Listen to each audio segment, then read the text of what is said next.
What's up, everybody? It's Threes Up TV. What up, y'all? It's Tye Kidd, man, straight out of Paris, Texas. What's going on, brother? Nothing much, man. How's it going for you, man? It's good. I'm happy that you in Threes Up Studios, man, sure, and man. You locked in for the interview. So, for the people who don't know you, because you're a little younger, what you 18, 19? What you? 19, finna be 20 in February. He was with the finna be. Finna be. I mean, he young to the motherfucker, everybody. He 19. Everybody call me a baby, though, but it's cool. I love it. I love it. You got some great music you let me hear.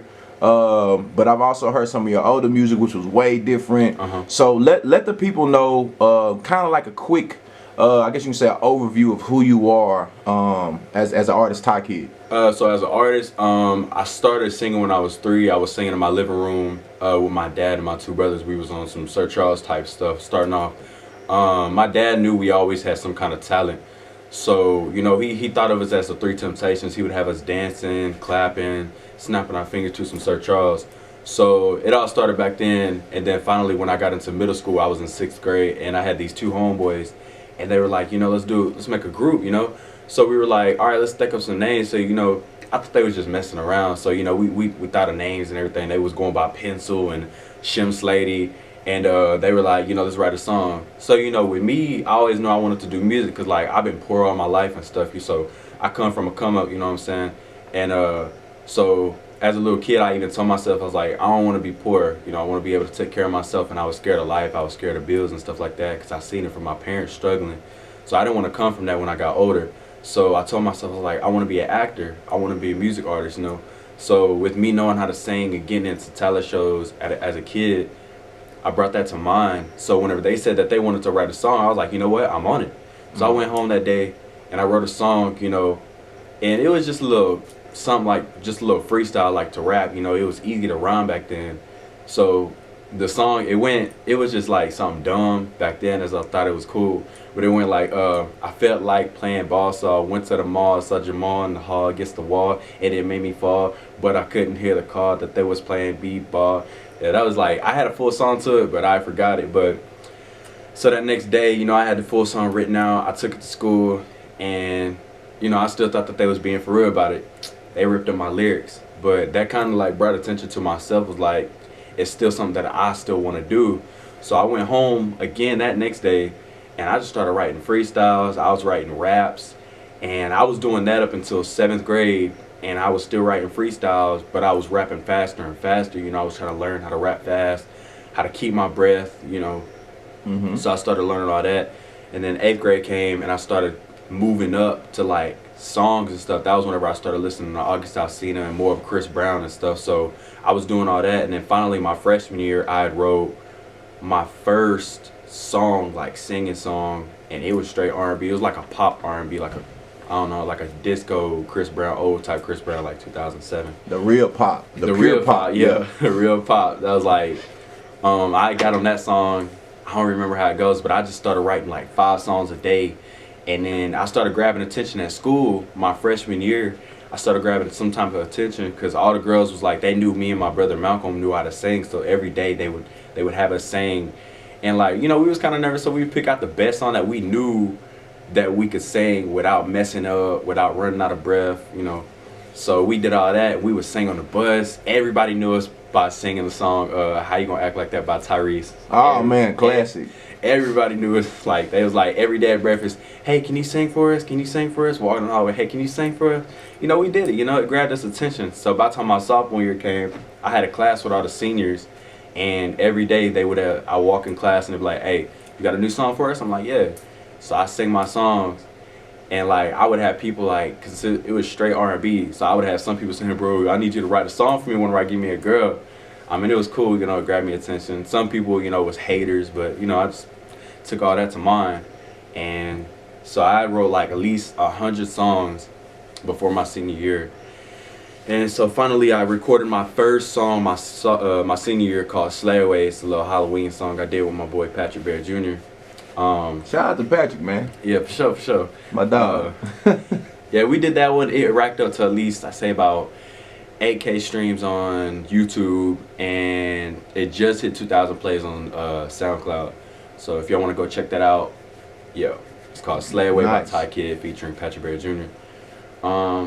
After that, graduated. We did a few songs our senior year. We did a few songs, but we didn't really release those. Wasn't something like that.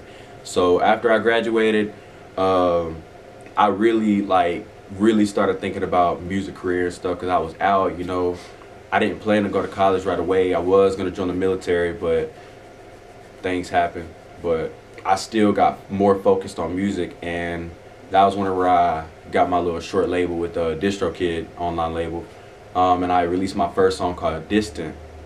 That was one of my greatest songs back then, and from that song on, I started just dropping, you know, small short songs. I even did a song called Dear Trump. That was like, it was a whole freestyle. But we had took that down because it had too many cuss words on it, so we had dropped that. He said it had too many cuss words. Y'all still, he's 19, damn it. Yeah, I mean, I was 18 actually at that time, so. Gotta edit the cuss words out. Yeah, it had to do that. So with all the discography going on, and like, I guess you can say the love of music, and I remember, hell, in my classroom, you and a couple guys would come in, Bills, y'all come in every morning, like, on time. Yeah. To play around with music. So what was the turning point where you said, you know what, I'm gonna do this for real now? I'm not just gonna just make it just to make it. Well, see, I was always for real about it. It was just the things that was only in front of me was what I thought I could only take to work with music. Because back in high school, we was just working with a camera and a microphone, and that was all we had to record. But now, after I graduated, I knew I had bigger opportunities to work with more things.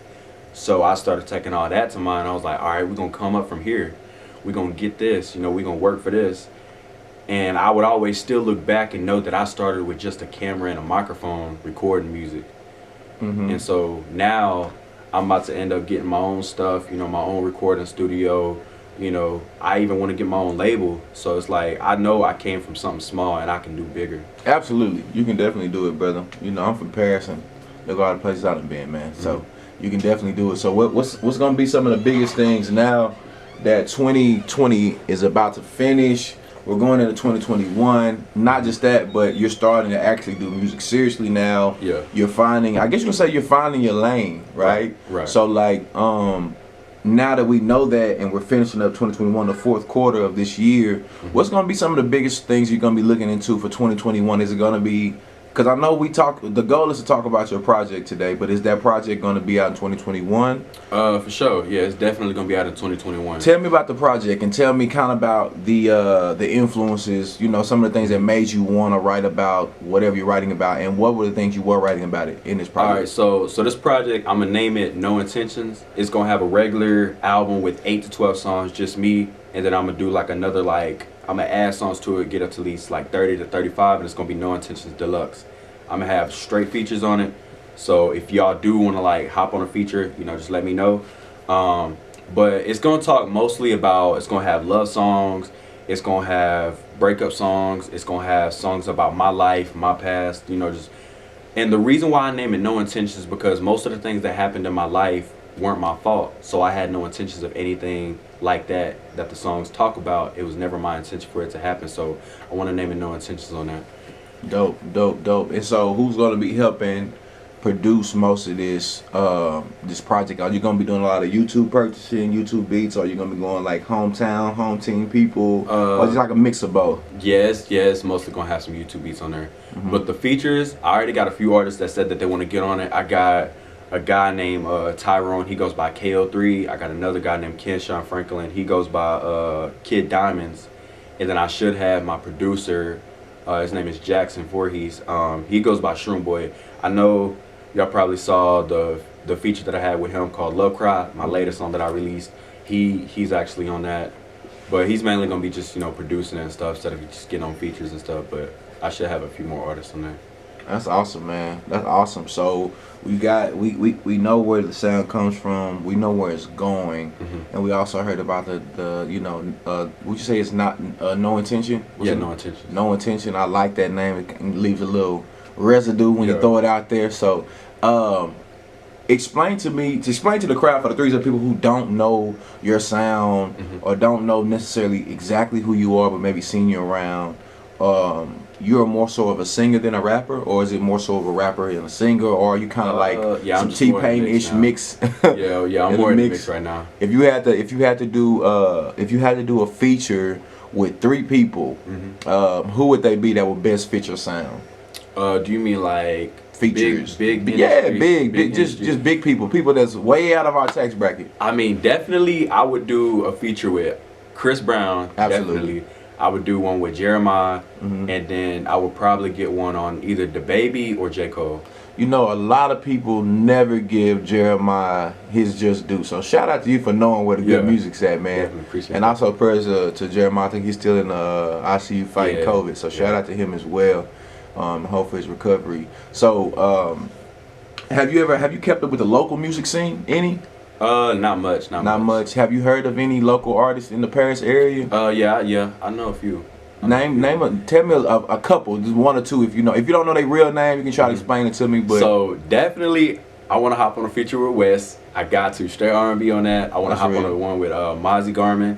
Mozzie's crazy I hard. want to do one with Tye, definitely. Yeah, Tye still hard. Shout out to Tye, man. I don't know where he at, but he got to get on it, man. For sure. He got to get on it. They gonna pass him up. Yeah. But yeah, bro. So with that, we already broke the 10-minute threshold. It happened pretty fast. But give me some shout outs, give me some rundowns, because what's gonna happen is after this is over with and you drop it, we're gonna have another interview and we're gonna talk about the project. Because I don't want to get too deep and you know spill all that. Yeah, we don't want to do that. But tell me, give me some shout outs for the people you rocking with. Give us some love to your camp, some of your big supporters as well. I want to give a shout out to Teen Titans. You already know what we on. Want to give a shout out to Wes for giving me this interview. Want to shout out to my boy Malik, produced it. You know, hop on his beats if y'all want to. You know, he got our own website and stuff. Shout out to him. Want to shout out to everybody that I did features with.